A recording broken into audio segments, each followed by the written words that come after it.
I've been in over 25 car wrecks and motorcycle wrecks in my life. 8 specific times I should have died. I've had 2 heart attacks from doing cocaine.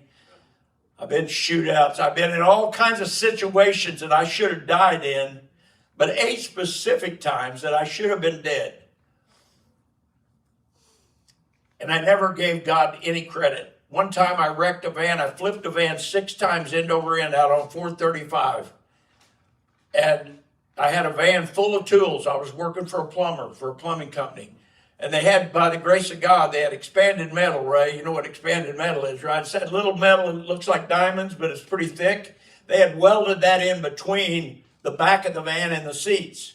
And the first time I went over and hit the front, came down on the front of the van, the windshield blew out, and everything in the back of that van, every tool, and I had some 36 and 48-inch pipe wrenches in there. Y'all know what a pipe wrench is, but you've never seen a 48-inch pipe wrench. They weigh about 60 pounds. Everything in the back of that van hit that metal. The next time I went over, more windows blew out. 6 times end over end. I was told this by the construction workers, the highway construction workers.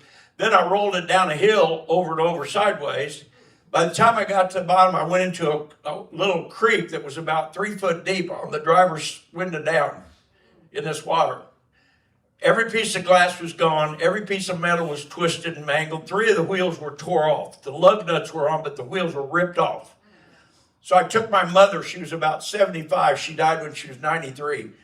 I took her down to see the van, and she started crying. And she said, "Bill, don't you see? God has his hand on you, son."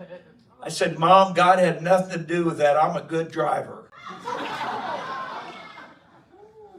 I was serious. How messed up is your mind when you think you can flip end over end and go down a hill sideways and you're in control? I mean, literally, I thought I was a good driver because I didn't have a seatbelt on. I broke the steering wheel and I bent the brake pedal on a 45-degree angle because I was trying to hold myself in because I knew if I let go of that steering wheel, I'm going out. So I felt like I was in control. And I told my mother I'm a good driver. I was messed up, people. Listen, I would do any drug. I would have took a birth control pill if you told me I could get high on it. There's no drug I haven't done. I mean, and I wanted to do more than everybody else.